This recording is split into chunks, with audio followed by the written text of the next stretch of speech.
اللہ تعالیٰ نے ان آیات اہل کتاب کی معاشرتی بیماریاں، اخلاقی امراض، ان کی معاشی خرابیاں اور ان کی وہ کمزوریاں جنہوں نے ان کو دنیا میں برباد کیا، تباہ کیا، قرآن ان کو بیان کرتا ہے اور مسلمانوں کو سمجھا رہا ہے اللہ کا قرآن کہ یہ اہل کتاب تھے اور ان اہل کتاب کے اندر یہ امراض اور بیماریاں پیدا ہو گئے۔ یہ نبیوں کی توہین کرتے، کتابوں کے علم کو عمل میں لانے کی کوشش نہیں کرتے، اپنے معاشرے میں کمزور لوگوں کے حقوق کے لیے کھڑے نہیں ہوتے، حق اور غلط بات کو یہ فرق نہیں کرتے۔ اب یہ ان کی ساری کمزوریاں اور بیماریاں قرآن حکیم نے تفصیل سے بیان فرمائی۔ اب فرمایا کہ اہل کتاب اگر آمنو، ان کا ایمان ہوتا، ان کا نظریہ بلند ہوتا، ان کا نسب العین اونچا ہوتا کہ اللہ کو مانتے، اللہ کی حاکمیت کو تسلیم کرتے، اللہ کے الہ اور معبود ہونے کو مانتے، اس کا حاکم ہونا تسلیم کرتے، واتقوا، اور یہ متقی بن جاتے، پرہیزگار بنتے، یہ حرام، ناجائز اور ظلم کے کام نہ کرتے۔ اگر یہ دو کام کر دیتے، ایمان اور تقوی، قرآن ان دونوں کو اکٹھا بیان کرتا ہے۔ ایمان کے نتیجے میں ایمان لا کر انسان کے دل کے اندر سے شکوک و شبہات دور ہوتے، یقین پیدا ہوتا ہے، اور اللہ کی ذات کے ساتھ جو کائنات میں سب سے اونچی بلند ذات ہے اس کے ساتھ انسان کا تعلق پیدا ہوتا ہے۔ گھٹیا چیزوں کے ساتھ، کمزور چیزوں کے ساتھ اس کا تعلق ختم ہوتا ہے۔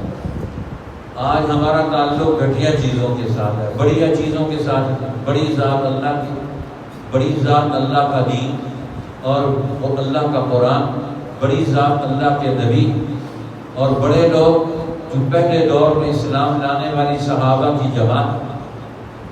اب فرمایا تمہارا تعلق ان سے ہوتا، ایمان لے آتے، واتقوا، اور پرہیزگاری اختیار کرتے، تقوی اختیار کرتے، اور تمہارے اندر اونچے درجے کے اخلاق ہوتے، کسی کا حق نہ مارتے۔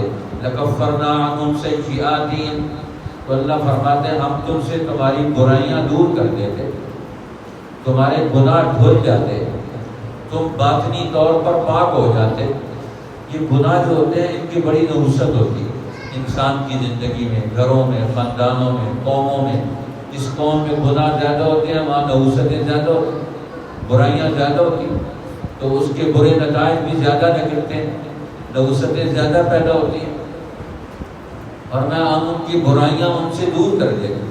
اب اللہ تعالیٰ تو تیار ہے کہ ہر وقت انسان کے اندر سے جو گناہ پیدا ہو جائیں اور گناہوں کی نحوست انسان کو گھیر لے تو یہ گناہ کی نحوست سے نکل جائے، اور نکالنے والا اللہ تعالیٰ ہے۔ نکالے گا تب جب انسان یہ عمل کریں گے، کفر سے، شرک سے بچیں گے، ایمان اور تقوی کو اختیار کریں گے۔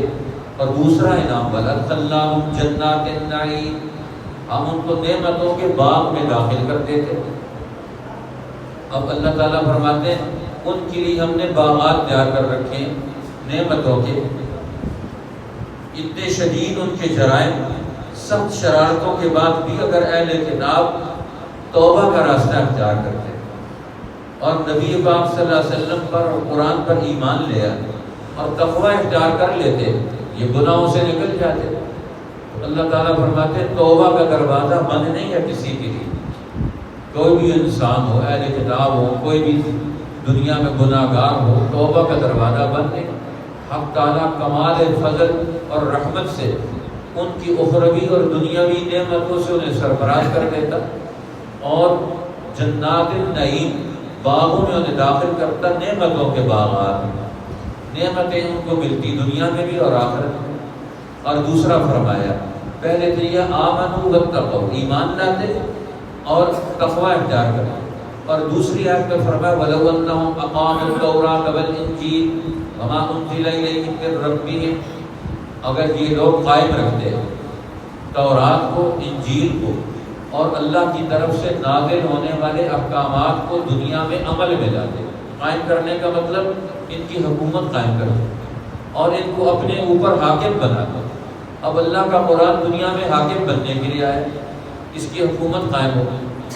آج دنیا میں لوگ سمجھتے ہیں مسلمانوں کی حکومت ہے, مسلمان تو قرآن کا نمائندہ ہے, یہ قرآن کی حکومت قائم کرے گا, یہ اللہ کی حکومت قائم کرے گا, یہ قرآن کی حکومت قائم کرے گا. تو مسلمان تو ذریعہ ہے دنیا میں قرآن کی حکومت قائم کرنے کا, اس کا نظام قائم کرنے کا. اس لیے نبی پاک صلی اللہ علیہ وسلم نے خود 23 سالہ محنت کر کے دنیا میں قرآن کی حکومت قائم کر دی, قرآن کا نظام قائم کر دیا.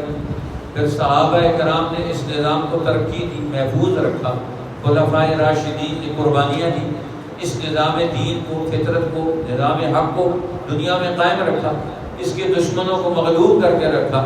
اور میں اہل کتاب بھی اگر اپنی تورات کو قائم رکھتے, انجیل والے انجیل کو قائم رکھتے, وما انزل الیہم من ربہم, اور جس قوم کی طرف جو حکم آیا اللہ کا اگر اس کو قائم رکھتے, اس کو ترقی دیتے, اس کو اپنے عمل میں لے کر آتے, لأکلوا من فوقہم.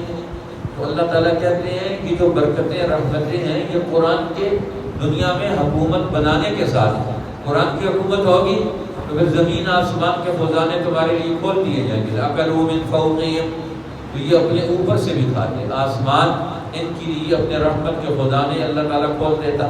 ومن تحت ارجلہم, اور زمین قوم کے نیچے سے, زمین کے اندر سے بھی خزانے نکلتے ہیں ان کے لیے. تو اللہ تعالیٰ ہر طرف سے انعامات سے نوازتا, دنیا اور آخرت کی نعمتیں ان کے لیے کھل جاتی. تو اللہ تعالیٰ یہ چاہتے ہیں, یہ نہیں ہوتا کہ مسلمان دنیا میں ہمیشہ ذلیل رہیں, بھوکے رہیں, ننگے رہیں, اللہ کو ماننے والے تنگ رہیں, پریشان رہیں. حضرت عمر رضی اللہ تعالیٰ جب بیت المقدس فتح کرنے کے لیے تشریف لے گئے تو بیت المقدس والوں نے, وہاں کے پادریوں نے, وہاں کے بڑے بڑے پادری جو تھے انہوں نے شرط لگائی. انہوں نے کہا ہماری کتابوں میں لکھا ہوا ہے کہ جو بیت المقدس کو فتح کرے گا وہ خلیفہ کیسا ہوگا, آپ اپنے امیر کو, خلیفہ کو بلا لیں, بغیر جنگ کے ہم یہ آپ کے حوالے کر دیتے ہیں. اب بیت المقدس آج مسلمانوں کے ہاتھ سے کہ 1920 کے بعد سے, 24 کے بعد سے نکل گیا. آج امریکہ, یورپ, برطانیہ انہوں نے اس پر قبضہ کر کے اس علاقے پر مسلمانوں کو وہاں سے محروم کر دیا, نکال دیا, کمزور کر دیا.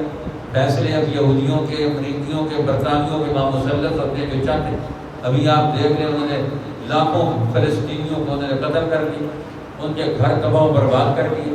مسلمان ملکوں نے ان کا سیاسی طور پر تعاون کیا, ان کی رائے میں ہاں ملاتے رہے, اور آج پوری دنیا میں وہ کمزور مسلمان, بچے, بوڑھے, جوان, مرد, عورتیں, ان کے بازار, ان کے کاروبار, ہر چیز کو انہوں نے تباہ کر دیا.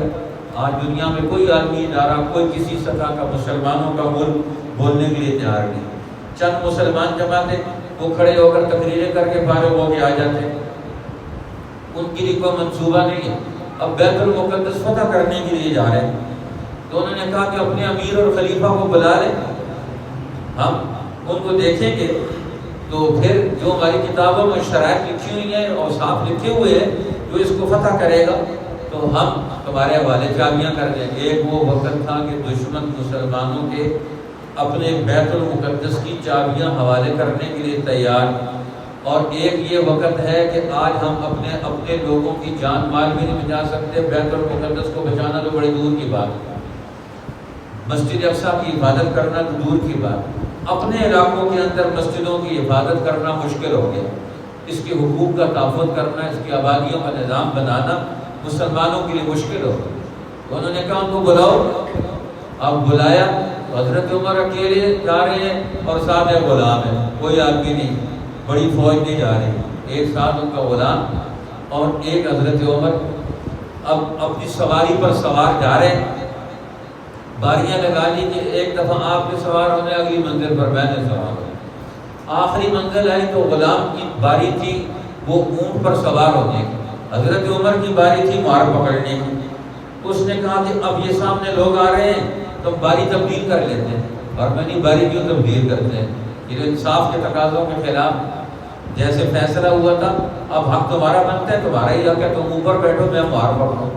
اب وہ دیکھ رہے ہیں کتابیں کھول کر اوپر بیٹھے ہوئے شخصیت کو، کہتے ہیں یہ تم بیت المقدس نہیں فتح کرتے۔ تو نے کہا کیوں؟ انہوں نے کہا تمہارے امیر میں وہ صفات ہی نہیں جو ہماری کتابوں میں لکھی ہوئی ہے، جو دنیا میں دین کو غالب کرے گا، اسلام کو دنیا میں قائم کرے گا۔ ان کی صفات کیا ہیں، ان کے اخلاق کیا ہیں، ان کا روب داب کیا ہے؟ تو انہوں نے پوچھا کہ تم کس کو دیکھ رہے ہو؟ انہوں نے کہا سوار کو۔ انہوں نے کہا جی جس کے ہاتھ میں مہار ہے اس کو دیکھو۔ جب اس کو دیکھا تو ساری شرطیں پوری پائی گئی۔ اب انہوں نے چابیاں لا کے حوالے کر دی۔ اب بیت المقدس وہ فتح ہو گیا اور بغیر لڑائی کے فتح ہو گیا۔ آج مسلمان وہاں لڑائی لڑ کر بھی فتح نہیں کر سکتے۔ اسلام کی عزت اور غلبے کا دور وہ تھا کہ وہ چابیاں خود حوالے کر رہے ہیں۔ نبی پاک صلی اللہ علیہ وسلم کی جماعت کے دین کے غلبے کی یہ دلیل تھی کہ دین دنیا میں غالب ہو گیا، اس کو فتح حاصل ہوگی۔ بیت المقدس کی فتح یہ دین کے غلبے کی ایک علامت کہ مسلمانوں کے پاس یہ دین یہ غالب رہے گا۔ جب بیت المقدس ان کے پاس رہے گا یہ غالب رہے گا، جب ان سے چھن جائے گا یہ مغلوب ہو جائے گا، شکست کھا جائے گا۔ آج مسلمان شکست ہوتا ہے۔ تو راستے میں حضرت عمر مقام جابیہ پر پہنچے، وہاں بہت سارے لوگ شام کے علاقے اکٹھے ہو گئے، تو وہاں انہوں نے خطاب فرمایا اور اس خطاب میں یہ جملے ارشاد فرمائے حضرت عمر۔ ان کے خطاب کا آغاز، خطاب تو اور آگے بڑھا اور بھی ہے، لیکن خطاب کا آغاز کیا ہے؟ الحمدللہ الذی اعزنا بالاسلام۔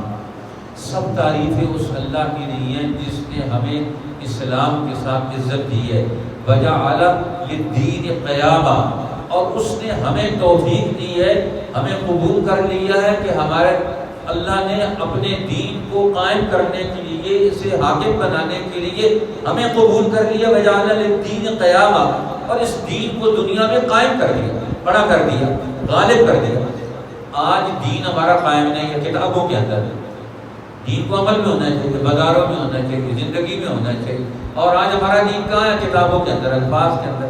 ہم صرف پڑھ کے فارغ، ہم تو پڑھنے والے بھی نہیں، دین کے بارے میں پورا دین جاننے والے لوگ بھی نہیں ہیں، پڑھنے والے لوگ بھی نہیں ہیں۔ اب جو دین پڑھنے پڑھانے والے لوگ ہیں وہ بھی آدھا دین پڑھتے پڑھاتے ہیں، آدھا دین جو نظام کے ساتھ ہے وہ بھی نہیں پڑھتے، اس کے بارے میں ان کو بھی نہیں پتہ کہ دنیا میں اسلام کو غالب کیسے کیا جائے گا، اس کی سیاست کیا ہے، اس کی معیشت کیا ہے، اس کی سماجی اور اجتماعی زندگی کیا ہے، اس کے بازار کا نظام اس دور میں کیا ہوگا، زرعی نظام کیا ہوگا، ساری چیزیں وہ اسلام نے بتائی، اس کی طرف توجہ دلائی۔ تو فرمایا بلو اگر یہ دین کو، تورات کو، انجیل کو قائم کرتے تو آج ذلیل نہ ہوتے اہل کتاب۔ یہ حال آج مسلمانوں کا کیا؟ مسلمانوں نے قرآن کے دین اور نظام کے بارے میں غفلت برتی، آج پوری دنیا کے مسلمان ذلیل ہیں۔ 99% مسلمان ہیں اور نظام کفر کا ہے۔ پاکستان میں دیکھ لیں، پوری دنیا میں دیکھ لیں، سود کا نظام ہے، رزق حرام کا نظام ہے، کفر اور شرک کا نظام ہے، باطل اور جھوٹ کا نظام ہے جو ہم پر مسلط اور سارے لوگ اس میں مطمئن ہیں۔ تو اللہ تعالیٰ فرماتے ہیں تم اسی طرح بھیک، آج پوری دنیا کے مسلمان اپنی زندگی کی ہر چیز کی بھیک دنیا کے غیر مسلموں سے مانگتے ہیں، ہر چیز ان سے مانگتے ہیں، ہر چیز ان سے لیتے ہیں، ہر چیز میں وہ دوسروں کے محتاج ہیں۔ قرآن کہتا ہے کہ یہودیوں کا مذہب بن گیا تھا ذلت کے دور میں، وہ محتاج ہو گئے تھے، وہ ہر چیز دوسروں سے لیتے تھے۔ آج مسلمان ملکوں کا حال یہ، پاکستان زرعی ملک ہے، گندم غلہ اناج باہر سے منگواتے ہیں اور قرضے پر منگواتے ہیں، مفت پانی لگا کر مفت اپنے گھر میں پیدا ہو سکتا نہیں پیدا کر سکتے۔ آج اتنی عقل نہیں ہے، اتنی سمجھ نہیں ہے، اتنی حکمت عملی نہیں ہے کہ ہم اپنا غلہ اور اناج پیدا کر کے ہم دنیا میں تقسیم کرتے۔ آپ کے یہ پنجاب تھا، یہ پورے ہندوستان کو غلہ اناج تقسیم کرتا تھا۔ تقسیم ان سے پہلے اس پنجاب سے پورے ہندوستان میں غلہ اور اناج جاتا تھا، ایک پنجاب سے پورے ہندوستان کو غلہ ملتا تھا۔ اور آج اس پنجاب کے ساتھ سندھ بھی اور سارے علاقے ملا کر اپنا غلہ اور اناج بھی پیدا کر سکتے۔ تو قرآن کہتا ہے اوپر سے بھی کھاتے اور زمین کے نیچے سے بھی من تحت ارجلہم، زمین کے اندر سے بھی تمہارے لیے غلے اور اناج، ہر قسم کے پھل، ہر قسم کی نعمتیں، ہر قسم کے وسائل تمہارے لیے اگاتے ہیں۔ جب دین حق کا غلبہ ہوتا ہے تو پھر اللہ تعالیٰ کی برکتیں آسمانوں سے، زمینوں سے، ہر چیز سے برکتوں کا نزول ہوتا ہے۔ ہر قوم پھر ترقی کرتی ہے، ہر چیز ترقی کرتی ہے، ان کے درخت بھی، ان کے اناج بھی، ان کے پھل فروٹ بھی، ان کی فضائیں بھی، ان کے غلے اور اناج بھی، ان کے جانور بھی، ہر چیز کے اندر برکت پیدا ہو جاتی ہے۔ فرمایا منہم امۃ مقتصدہ، اب یہ یہود کے اندر سے کچھ لوگ وہ معتدل تھے، سیدھے راہ پر، اس لیے انہوں نے اسلام قبول کر لیا، انہوں نے اس دین کو چھوڑ دیا۔ جس طرح عبداللہ ابن سلام، اسی طرح اور بھی یہود کے بڑے بڑے اہل علم تھے، جب انہوں نے دیکھا کہ یہود اب تباہی کے راستے پر وہ وہاں سے نکل آئے، وَكَثِيرٌ مِّنْهُمْ سَاءَ مَا يَعْمَلُونَ، اور فرمایا بہت سارے لوگ ان میں سے ابھی بھی برے کاموں میں مصروف ہیں، وہ اپنی تباہی کا اگلا دور دیکھیں گے۔ اللہ جل شانہ مسلمانوں کو قرآن کی سمجھ دے دے کہ آج ہم اس دین کو، قرآن حکیم کے قانون کو، اس کی حکومت کو دنیا میں قائم کرنے والے بن جائیں، اور اس کے سسٹم کو قائم کر کے پوری دنیا انسانیت کے لیے ہدایت کا سبب بنے، رحمت کا سبب بنے۔ اللہ تعالیٰ ہمیں اس کی توفیق عطا فرما دے۔ وَلَوْ أَنَّ أَهْلَ الْكِتَابِ آمَنُوا وَاتَّقَوْا، اگر اہل کتاب ایمان لاتے اور ڈرتے، لَكَفَّرْنَا عَنْهُمْ سَيِّئَاتِهِمْ، تو ہم دور کر دیتے ان سے ان کی برائیاں، وَلَأَدْخَلْنَاهُمْ جَنَّاتِ النَّعِيمِ، اور ان کو داخل کرتے نعمتوں کے باغات میں۔ وَلَوْ أَنَّهُمْ أَقَامُوا التَّوْرَاةَ وَالْإِنْجِيلَ، اگر وہ قائم رکھتے تورات کو اور انجیل کو، وَمَا أُنزِلَ إِلَيْهِم مِّن رَّبِّهِمْ، اور وہ حکم نامے جو نازل ہوئے ان پر ان کے رب کی طرف سے، لَأَكَلُوا مِن فَوْقِهِمْ، وہ کھاتے اس کی برکت سے اپنے اوپر سے، وَمِن تَحْتِ أَرْجُلِهِمْ، اور اپنے پاؤں کے نیچے سے، منہم امۃ مقتصدہ، کچھ لوگ ان میں سے ہیں سیدھی راہ پر، وکثیر منہم ساء ما یعملون، اور بہت سے ان میں برے کام کر رہے ہیں۔ صدق اللہ۔